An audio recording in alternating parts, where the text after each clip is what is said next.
Welcome to this Demystifying Large Language Models course. My name is Houston Mzamindo.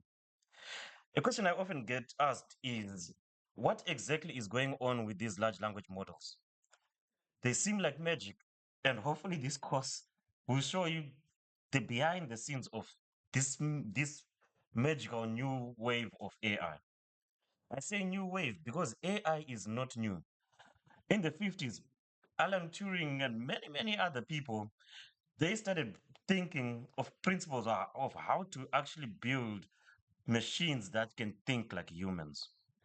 I think in the 50s was the first time that the term itself, artificial intelligence, was used. And in the 60s, IBM was pushing their machine called Deep Blue, which played games against humans. And if I remember well, there was actually a chatbot called Elisa. I remember when I was in high school, I wasn't in high school in the 50s or 60s, but when I was in high school in the 2010s, we actually played around with Elisa, just seeing it was amazing to see a model respond to you. It wasn't brilliant, but still, to chat to a computer was amazing. And that was developed in the 60s. What you see here is the evolution of AI through the decades. And you can see that there was a first AI boom, but then it died down. We call that AI winter. The machines, it was the intentions were good. We had so much hope and hype, but then they were not the models were not delivering the results that we wanted. So there was a bit of an AI winter around the 1970s. But there were advancements in expert systems that brought about another second AI boom. Computers became better. People were now starting to get personal computers, PCs from Microsoft, and all of that, which brought about another second AI boom. Better algorithms were being developed, but still they were not delivering the value that businesses wanted at that time. And so there was a second AI winter.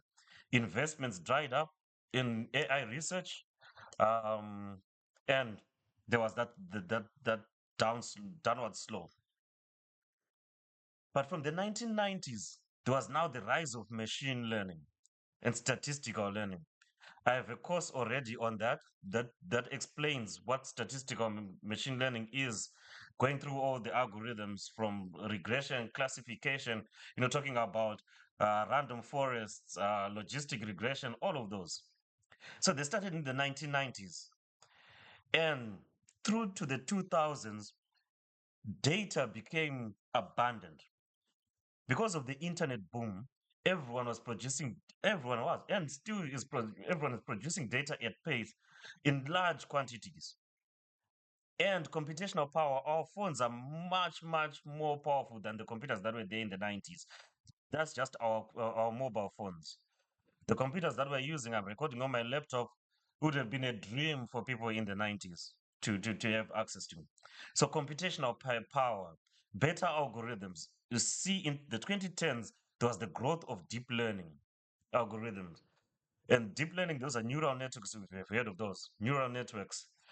Well, there was a competition that was held where Jan LeCun, one of the pioneers, not pioneers as in the start, but the pioneers of this wave of AI, they developed a model that could recognize images way better than models that were there previously. And they used deep learning to do that, convolutional neural networks to do that, to be specific, around the 2010s. And then now we're in the phase of generative AI based on deep learning. And it is just unlocking new opportunities that we never had before. But principally, artificial intelligence is a way to simulate human intelligence in machines. We're programming them to think and to learn.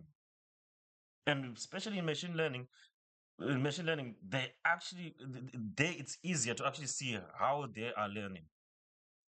And the core principles of AI include learning, reasoning, self-correction, which are very important in intelligent behavior. AI or machine learning, it is divided into three. We have narrow AI, it is focused on one task and one task only. So they stuff like Siri, ChatGPT, they seem amazing, but they are only focused on one task. They're narrow AI. ChatGPT is focused on generating text. That's it. Siri focused on just the voice interaction. That's it. And Alexa, that's what it does. When I'm saying ChatGPT, I'm referring specifically to ChatGPT itself. But we're starting to see some emergent capabilities in large language models or transformer based models to be specific, and we'll see some of them later.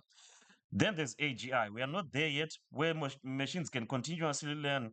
Is general. They do so many things at once.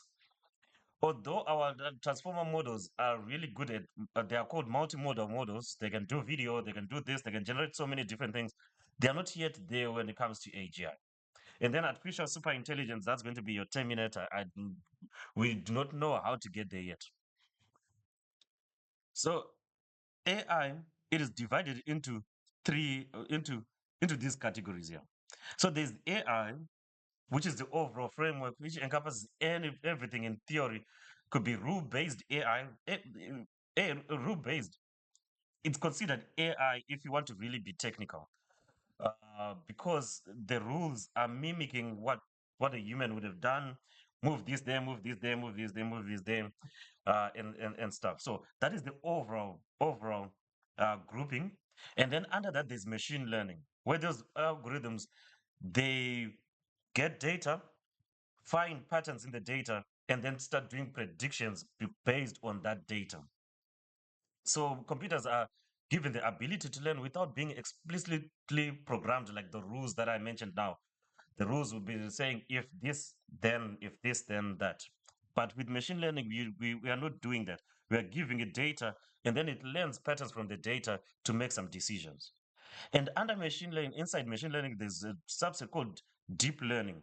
When now we are using multi-layered deep neural networks to learn from vast amounts of data. And inside deep learning, there is generative AI, which is Gen AI. And this now generates new content.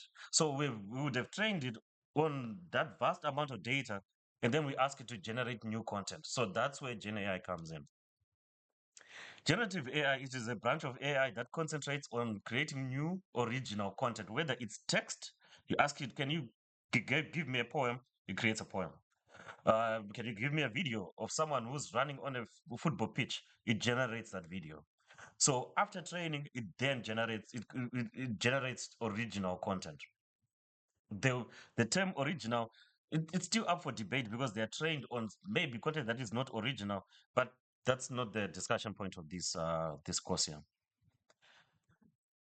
Then inside generative AI, we are going to focus in this course on large language models, which is a deep learning algorithm that is equipped to summarize, translate, predict, and generate human sounding text.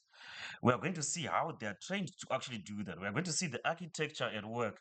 We're going to see what they do. Let me not preempt it. Let me actually show you what we'll be doing.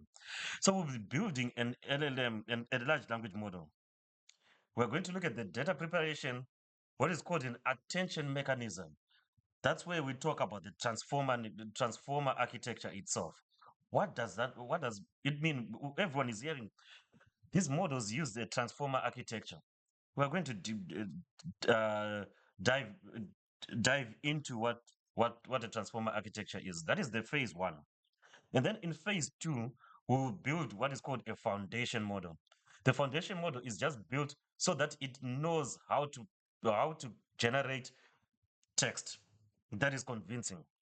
That's all it is trying to do. It is not simple, but that's all it does. It's a foundation model. We're going to train it, we're going to evaluate it, and we're going to learn how to load pre-trained weights, because there are some people out there who are creating these foundation models that you can then use for your downstream tasks.